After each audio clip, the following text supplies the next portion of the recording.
I have a question here from a commenter who's asking me, do I believe in conjugal visits? Hi, my name is Dr. Natalie Jones. I'm a licensed therapist, spent many years working in corrections. This commenter, lovely commenter, um, says, I brought up California because we're from Monterey and that's where it happened.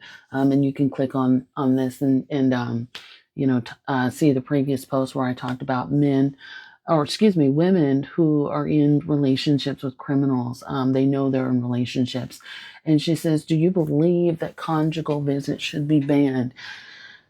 And I'm going to go out, and this might upset a lot of people, but short answer is yes.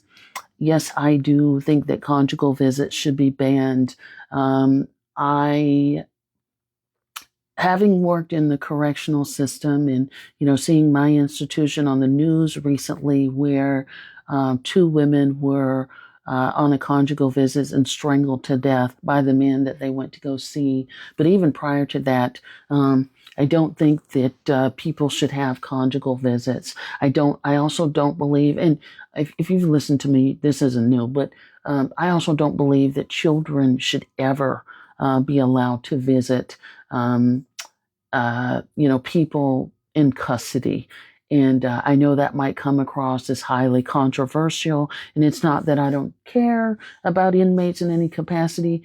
Once you've worked with a specific population long enough, and I've worked it. You kind of see, hear, and know some things that you don't want your family or your loved ones in an institution, especially when it comes to children. When it comes to children, I would say probably about a good portion of people in there are sex offenders, even if they don't have a sex charge on their jacket. I'm going to go out on a limb and say a lot of people desire children, and that becomes a hot commodity, whether you realize it or not. Whenever you're taking your child somewhere, somebody is looking at that and pleasuring themselves to it. And I'm going to leave that there. Even on television and things like that, social media, lots of inmates have access to phones. People pleasure themselves to that. And I know it because the bulk of my years in working with inmates is working with sex offenders. So I'm talking about what I know, not just what I'm guessing. And a lot of that work was how to work with them to decrease their desire to sexually gratify themselves as soon as they saw a child. Yeah, and other stuff too. And so yes, but conjugal visits aren't monitored or supervised, and I don't believe in them because a lot of women, while they may know that they're married to a criminal or that they are in a relationship with a criminal, they don't know exactly who they're dealing with. I saw this come up recently with the Menendez brothers. There was a lot of people talking about the Menendez brothers. Now they should get out of custody.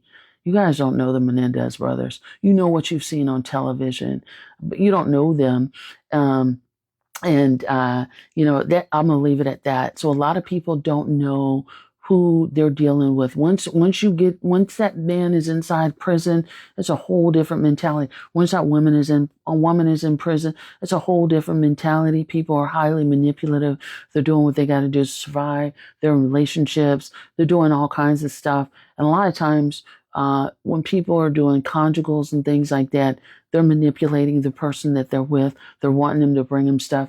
And again, I've seen a lot of things while working in custody. And I can't tell you how many women have come up there to the prison where I work at and not been able to walk out because they caught a charge doing something stupid. They caught a felony doing something stupid for the man that they love.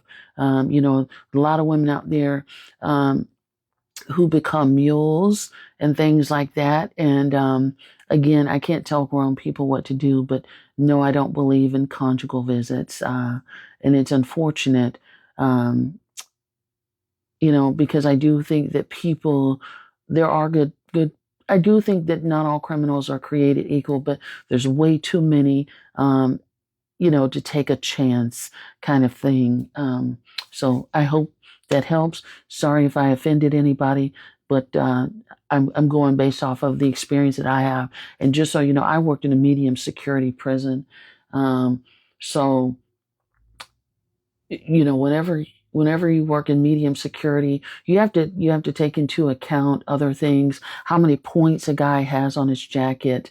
If this guy goes to ADSEG, and I'm saying guy, but guy and woman can be interchangeable here. If this guy goes to ADSEG, if this guy goes up a level, so if they go from minimum to medium to maximum to supermax, what are they doing to have this kind of movements? What are they doing to increase their custody points? What are they doing while they're in custody, which is what a lot of people didn't take into account when they're thinking about the Menendez brothers. A lot of people see these movies on TV and they think, oh, they don't deserve it.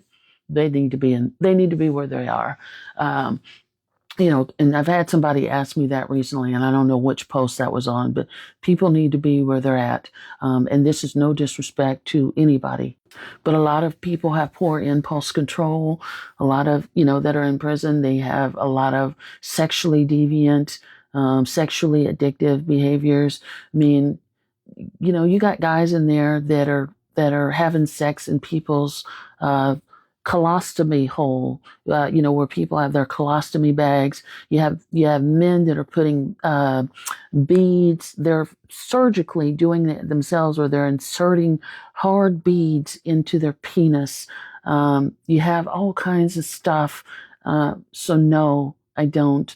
Uh, and the higher up in security a prison it goes, absolutely not. Especially if you've got guys in there that are general population, meaning that they're non-designated. You got guys in there that are still gang members. You got guys in there that are still security threat groups, which means at any time they can start a riot. I mean, we have weapons vaults inside of a prison for a reason. So let that sink in. There's an arsenal of weapons that these officers can go into, where they've got serious weapons to get people under control. That's not there because these guys are friendly campers. And unfortunately, people that are doing conjugal visits, they have rose-colored glasses on. They're fixated on being the one they love, getting some after holding it down. So they don't really see, unfortunately, the true character of the person that they're with. And again, I'm not saying it's a one-size-fits-all, but what I am going to say is it's too many, and it's too high of a risk. And once you're in that conjugal room and you're locked away for the weekend, you're on your own. And unfortunately, a lot of women recently have found this out the hard way. One other thing that I'll mention is, again, and I kind of alluded to this, I think, but I want to be very clear. Especially when you start getting into Supermax, you're talking about people that are locked down for, 3 hours, most of the time during the day. You got to be thinking about what these people do to get incarcerated at a Supermax facility. And I know that there's a lot of liberals out there who think that, inmates should get this and inmates should get that. No, they shouldn't. And I'm just going to be honest. Until you work there, until you have the actual experience of being in custody and working with these types of people, no, they shouldn't. And that's the dangerousness that you encounter when you have people talking about issues that they don't know, or when they don't have real live work experience. And I've seen staff members lose their licenses, be walked out in handcuffs, colleagues, just because they couldn't keep it together. So no, they can't even work with staff members sometimes, let alone conjugal visits. And that's even in a medium security institution where I worked. So no.